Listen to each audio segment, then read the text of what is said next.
Picture this, you are at a social gathering. Someone cracks a cheap joke at your expense. Everyone laughs. Inside, you feel that sharp sting. But instead of standing your ground, you laugh along even louder. You make a self depreciating joke to keep the vibe going.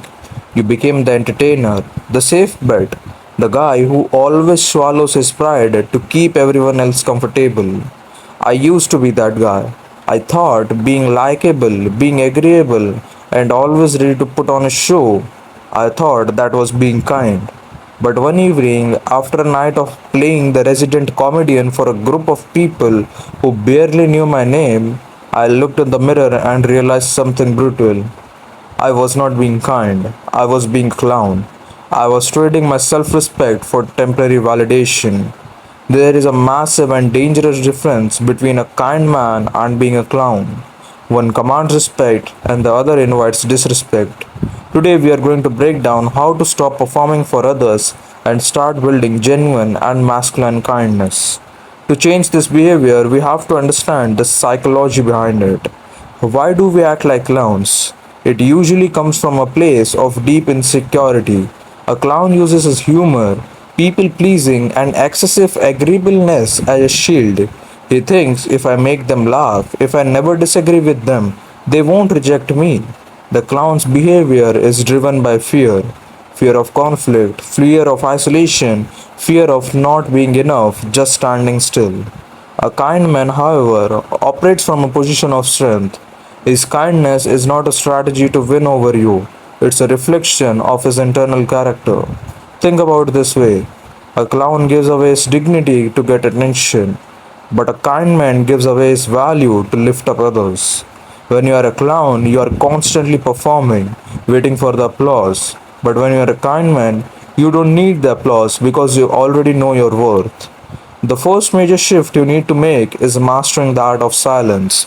Clowns hate silence. To a clown, dead air feels like a failure.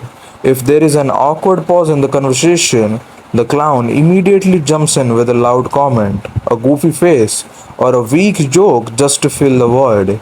He feels responsible for everyone else's emotional state. A kind man is perfectly controllable in his own skin. He does not feel the need to fill every empty space with noise. When you speak less, your words inherently carry more weight. Next time you're in a group of setting, practice stepping back. Listen actively. Don't just wait for your turn to finish a story or tell your part of the time. When you do choose to speak, offer something valuable, a thoughtful question, a genuine complaint, or a grounded insight. Shift your energy from look at me to I am here. Here is the paradox that most people miss. The kindest men you will ever meet are also the ones with the sharpest boundaries. A clown has no boundaries. You can insult his hobbies, disrespect his time, or take advantage of his generosity, and he will smile through it because he is terrified that setting a boundary will make people dislike him. But let's be honest, when you let people walk all over you, you are not being nice, you are being dishonest.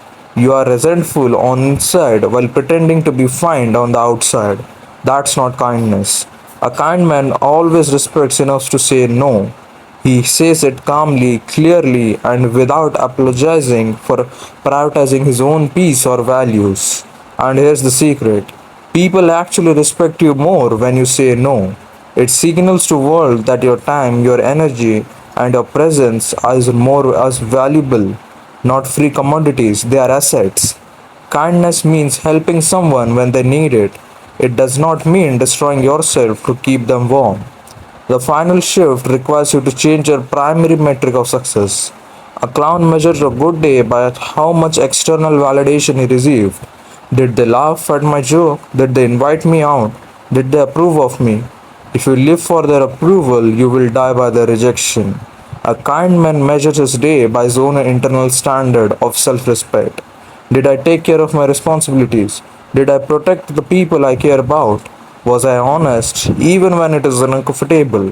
When you shift your focus from how do I make them like me to how do I act in a way that aligns my values, the clown persona naturally dies. You stop dancing from scraps of attention. You start showing up with a quiet, grounded confidence that does not need to shout it to be noticed. Look, hanging up the clown costume is not easy, especially if you have used it for years as a coping mechanism. People who are used to it are being easily targeted, might get uncomfortable when you start standing up straight and speaking with conviction. Let it be uncomfortable. You don't owe the world a performance, you owe yourself a character. Stop joking at your own expense. Stop apologizing for everything. And I will see you in the next one.